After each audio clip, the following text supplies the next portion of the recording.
Well, I'm shadow banned from Instagram, but our relationship was already on the rocks, so I guess it was just the final straw that broke the camel's back. And if you have yet to get on the newsletter, you must do that to hear from me.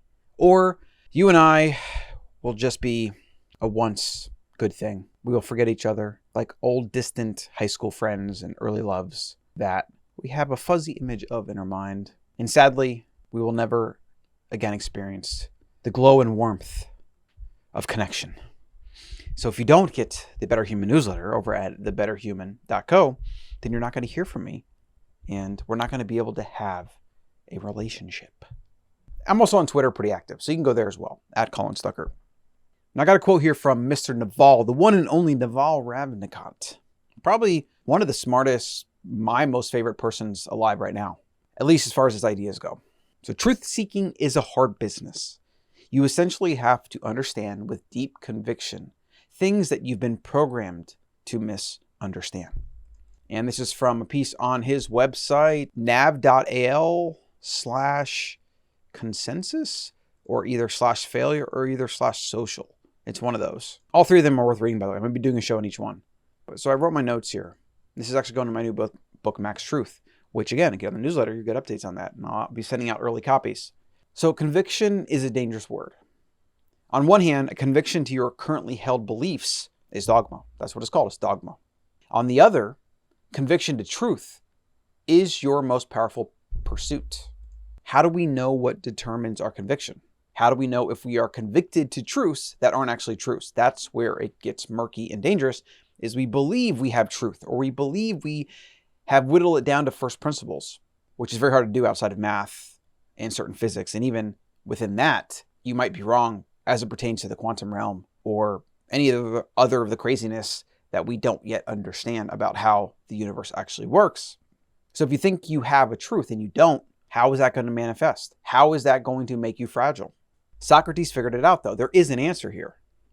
In reply to the Oracle of Delphi that proclaimed Socrates was the wisest of all, Socrates said the only thing he knows is that he knows nothing. Conviction to uncertainty is a conviction to truth. Conviction to knowing that you know nothing, which is exactly what Socrates meant by this. He meant that he knows nothing. What he thinks he knows is probably wrong or could be wrong. So his conviction is the fact that he can't be sure. He can't have certainty. And for as long as he lives through that label, as long as that's his perspective on how to approach reality, well, he's going to be open to truth. He's going to be open to being proven right or wrong. And even if you are proven right or wrong in one instance, because you stay knowing you know nothing, rather than building dogmas around that empiricism, which empiricism can be dangerous because we can see things and then we can attribute meaning to them, and then we can think they mean something when they don't, or something might work 20 times and then the 21st time shows when it doesn't work. You get the black swan effect. By remaining convicted to uncertainty and to the reality that you can never actually know and have absolute truth in most things, you remain open and aware. It is the best policy for living an effective life. Now, this is where it's murky because maybe you don't really care about living an effective life. Maybe you want to live in your bubble of comfort. Maybe you want the conveniences of delusion. I understand that. Ignorance really is bliss, but just it seems a little too risky to me. It's just not something I want to risk my life, the limited time that I have here. I don't want to take that risk. So what I would much rather is I would rather face the reality around me, face truths that are probably not that convenient at times, and then decide if I want to engage with this truth or not, or decide if it's useful or not, etc. Rather than just playing dumb and basically throwing the dice and hoping for the best. So conviction to math, physics, and empirical experimentation. Conviction to know as little as possible because that's the only way you can fully open your eyes to truth.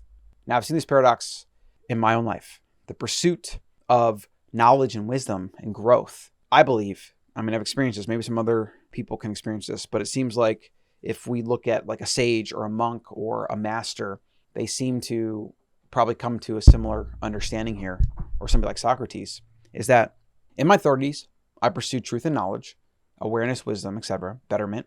And through that, and the various life struggles that I experienced along the way, I've come to a place now in my mid-30s where I acquire experience and knowledge and I feel more uncertain. I feel like I know nothing. or through the acquisition of knowledge and experience, I'm highlighting how little I know. So I feel like I'm becoming smarter and dumber at the same time. I'm becoming less dogmatic, less certain, less convicted in my specific beliefs, and more certain of pretty much the only thing I can be certain of, which is uncertainty. And I realize how little I know, how little we can know in this uncertain, unverified, and hugely metaphysical experience we call human life. So it comes back again to what Socrates meant by the only thing I know is that I know nothing. The only thing I'm certain of is I'm uncertain. Feels like a paradox. It feels like the circular back and forth, like never-ending loop of logic that doesn't actually make sense or lead anywhere.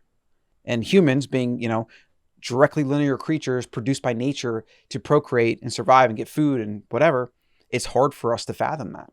But that's why studying philosophy and thinking about the duality of the universe, cause and effect, proof of work, all these fascinating concepts that our species can kind of approach, but never truly fully understand or internalize.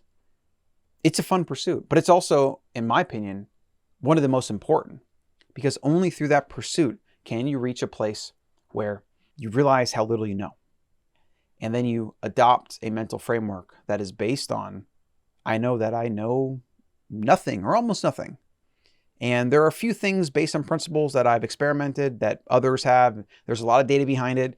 So I know pretty sure that gravity is in effect right now. I'm not going to take the risk of jumping off of a building, assuming that gravity's just not going to be there. Or that if I hammer a nail into my hand, it's going to hurt. Or that if I say a certain something to somebody, I might hurt their feelings, or they might punch me, etc. But even within those constraints of things that you think you know for sure, there's always exceptions. If some crazy thing happens and the sun goes off kilter, or there's some major solar flare, or there's something that disturbs gravitational energy, then maybe energy suspends for a minute, a day, a week, a month, or whatever. I mean, it'd actually be pretty bad. We would pretty much all die if that happened.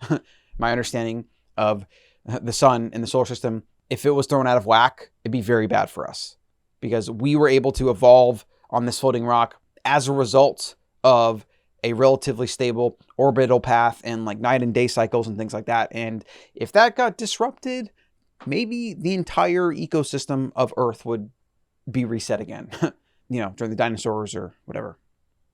Truth seeking is hard business. Back to that quote. And then I'll let you go for the day. You essentially have to understand with deep conviction things that you've been programmed to misunderstanding. Now, understand. Now, what he's talking about here is societal indoctrination. The piece is really good. I highly recommend reading it. But this show is mostly kind of beyond that. How do you even establish truth? How do you even know you know anything? It's just stuff, it's something to think about. It's something to think about, to keep in mind. And hopefully it provides you a step away from dogma, a step away from certainty. And if you look at 2020, 2021, now going into 2022, can you believe it? We have a world that accepts half-truths, lies, or things they believe is certain that has not been proven certain, rather than having an uncertain, skeptical approach. And that's why all the craziness is ensuing. That's it for today. Remember, I'm Shadowman on Instagram. I'm probably not going to be there very long. Instagram and I are breaking up. Get the Better Human newsletter over at thebetterhuman.co. I hope you'll spend some time today thinking about something to become better, doing something to become better, making yourself better, making people around you better, make the world better. That's what Better Human is all about. I'll see you in the next one.